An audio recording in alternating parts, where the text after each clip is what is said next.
Hello दोस्तों, आपको हमारी वीडियो कैसी लगी? कमेंट करके ज़रूर बताएं। और अगर अभी तक आपने हमारे चैनल को सब्सक्राइब नहीं किया है तो सब्सक्राइब करें और बेल आइकन दबाना मत। कावेरी अपनी बहू के आने से बहुत खुश थी। वो अपनी बेटी राधा के साथ अपनी बहू श्रद्धा के कमरे में जाती है और उसको कहती है, बहू, आज तू आराम कर ले। फिर कल से तो तुझे ही सारा घर संभालना है ना। कोई भी काम की या किसी चीज की जरूरत हो तो मुझे बोल देना तू। हाँ भाभी, और किसी भी बात को बोलने से पहले हिचकिचाना मत। हम है ना आपके साथ। जी माँ जी, आप निश्चिंत रहिए, मैं सब कुछ संभाल लूंगी। श्रद्धा बहुत चालाक थी, वो खुद से कुछ भी काम नहीं करना चाहती थी। अगली सुबह वो रसोई में जाती है और जाते ही अपनी ननद को आवाज लगाने लगती है, अरे ननद जी, जरा यहाँ आइए तो, मुझे कुछ भी समझ में नहीं आ रहा।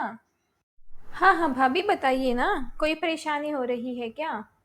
वो क्या है ना ननद जी, मैं सबके लिए कुछ मीठा बनाना चाहती थी, लेकिन शादी की वजह से अभी मैंने शादी से कुछ दिन पहले ही नेल आर्ट करवाया है, और मैं काम करूंगी तो वो खराब हो जाएगा ना। कोई बात नहीं भाभी, मैं सब कर दूंगी। आप बस मुझे बताती जाओ कि क्या क्या करना है। वो सब तो ठीक है, लेकिन पता नहीं क्यों मुझे अच्छा नहीं लग रहा कि मेरे होते हुए आप काम करेंगी। अरे भाभी, इसमें अच्छा या बुरा लगने वाली क्या बात है? आपकी बात भी तो जायज ही ना। कल को सारा कुछ आपको ही तो संभालना है। एक दिन मैं काम कर लूंगी तो क्या हो जाएगा? आप टेंशन मत लो, मैं कर लूंगी सब। सच में ना? तुम कर लोगी ना सब? मेरा मतलब है, कोई परेशानी हो तो बता दो, मैं कर लूंगी। नहीं भाभी, कोई परेशानी नहीं है। आप एक काम करो, यहाँ से जाओ। अगर यहाँ खड़ी रहोगी आप तो यही सब सोचती रहोगी। मैं सब कुछ संभाल लूंगी, आप जाइए बाहर। खाने में ना शाही पनीर और नान बना दो, और मीठी में भी खीर बना लेना। अगर कुछ बाद में याद आया तो मैं बता दूंगी तुमको। ठीक है भाभी, कोई प्रॉब्लम नहीं है, आप जाओ और आराम करो। राधा सारा खाना बनाने लग जाती है और श्रद्धा आराम करने के लिए चली जाती है। अब ये तो हर रोज का ही हो गया था। राधा घर का सारा काम करती और श्रद्धा दिन भर आराम करती। कुछ दिनों बाद राधा अपने दोस्तों के साथ बाहर घूमने जा रही होती है। तभी श्रद्धा अपने पति विनय के साथ वहां आकर कहती है, अरे ननद जी, आप कहीं जा रही हो क्या इतनी रात को? आपकी दोस्त भी यहाँ आई हुई हैं, तो आप कहीं बाहर जा रहे हो क्या? हाँ भाभी, वो क्या है ना, आज मैं पहली बार कहीं बाहर घूमने जा रही हूँ। माँ ने भी इजाजत दे दी है। अच्छा, लेकिन रसोई में तो सारा काम पड़ा है। मैंने सोचा था मैं विनय के साथ बाहर जा रही हूँ तो आप और माँ जी खाना बनाकर खा लेंगी। पर अब माँ जी का क्या होगा? आप भी तो बाहर जा रही हैं ना। तो क्या हुआ, माँ के लिए कुछ बाहर से मंगवा देंगे। इतने दिन बाद तो राधा कहीं बाहर घूमने जा रही है और तुम हो कि काम की बात कर रही हो। हाँ, आप सही कह रहे हो। मेरा क्या है, मैं तो बाहर से घूम कर आऊंगी तो भी घर के काम तो मुझे करने ही होंगे। कोई बात नहीं राधा, जाओ तुम घूमने। भाभी, घर में ज्यादा काम है क्या? जहाँ तक मुझे पता है मैंने सारे काम कर दिए हैं। फिर अब कौन सा काम है जो मैंने नहीं किया है और बचा हुआ है? वो क्या है ना ननद जी, कल के सारे कपड़े मैले पड़ी हैं और वॉशिंग मशीन भी खराब है। पर कोई बात नहीं, मैं हाथ से ही धो लूंगी। वो क्या है ना, मायके में मैंने कभी हाथ से कपड़े नहीं धोए, वॉशिंग मशीन में ही धोए हैं। मेरे हाथ में ना छाले पड़ जाते हैं। अरे भाभी, आपको फिर हाथ से क्यों धोने हैं? मैं हूं ना, मैं कर दूंगी, आप इतनी टेंशन मत लो। तुम कैसे करोगी? इतना सारा काम है और तुम्हें अपने दोस्तों के साथ बाहर घूमने भी तो जाना है, और सुबह तक सारे कपड़े पड़े रहे, अच्छा तो नहीं लगता ना। विनय जी, कभी और प्लान बना लेंगे ना घूमने का। ये तुम क्या कर रही हो? हमारी मूवी की टिकट हो चुकी है और आखिरी समय पर तुम अपना प्लान चेंज कर रही हो। ये सब काम तो कल भी हो सकते हैं ना। नहीं नहीं, कल तक अगर कपड़े मैले रहेंगे तो माँ जी गुस्सा करेंगी। अच्छा, तो फिर हमारी मूवी की टिकट का क्या होगा? भैया कोई बात नहीं, आप जाओ दोनों। मैं हूं ना, मैं सब संभाल लूंगी। ये तुम क्या कह रही हो? तुम भी तो अपने दोस्तों के साथ बाहर जा रही हो ना। और तुम ये सब कैसे करोगी? तुम चिंता मत करो, मैं कर लूंगी ये सब।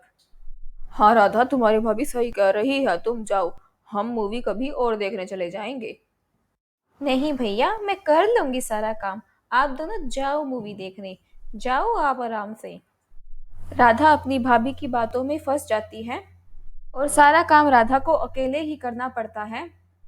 और कुछ दिनों बाद राधा की तबीयत खराब हो जाती है और फिर श्रद्धा उसके पास आती है और कहती है, अरे राधा, तुम यहाँ आराम कर रही हो और वहाँ घर के सारे काम बिखरे पड़े हैं। अगर तुम यहाँ आराम करोगी तो घर के काम कौन करेगा? चलो अब जल्दी से उठ जाओ और घर के काम करो। भाभी, मेरी तबीयत बहुत खराब है। मुझसे आज कुछ नहीं होगा। आप ही सारे घर के काम कर लो आज। अरे, ये घर के काम नहीं करेगी तो सारे काम मुझे ही करने पड़ेंगे।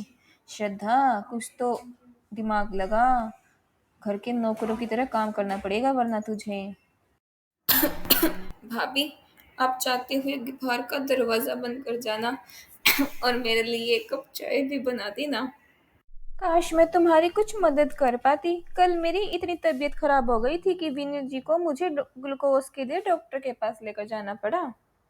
अच्छा भाभी, कल आपकी इतनी तबीयत खराब थी, लेकिन घर में तो किसी को इस बात का पता भी नहीं चला। वो क्या है ना, मैंने विनय जी को मना किया था सबको बताने के लिए। खामखा घर में परेशान हो जाते सब लोग। खैर कोई बात नहीं, तुम्हारी भी तो तबीयत खराब है ना, मैं कर लूंगी सारा काम। नहीं भाभी, आपकी तबीयत ज़्यादा खराब है, आप काम कैसे कर सकती हो? मैं ही कर लेती हूँ सारा काम। आप जाओ अपने कमरे में और आराम करो। श्रद्धा अपनी ननद पर जरा भी तरस नहीं खाती और सारे काम अपने बीमार ननद से ही करवाती है।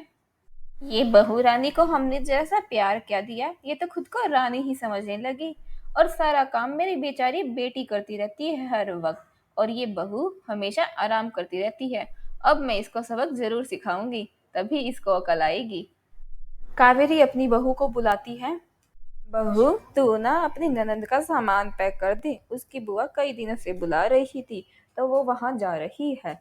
वो तो ठीक है माँ जी, पर ननद जी अगर जाएंगी तो घर का काम, वो मेरा मतलब है कि घर सूना हो जाएगा ना। अरे बहू, एक ना एक दिन तो राधा को जाना ही होगा ना इस घर से विदा होकर। जा उसका सामान पैक कर दे अब तू।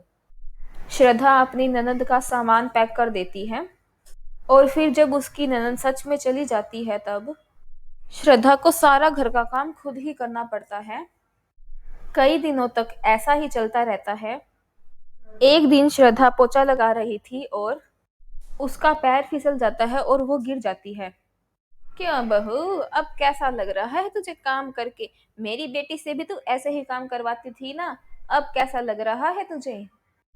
श्रद्धा के पास अपनी सास की बात का कोई जवाब नहीं था। अब उसे अपनी गलती का एहसास होता है।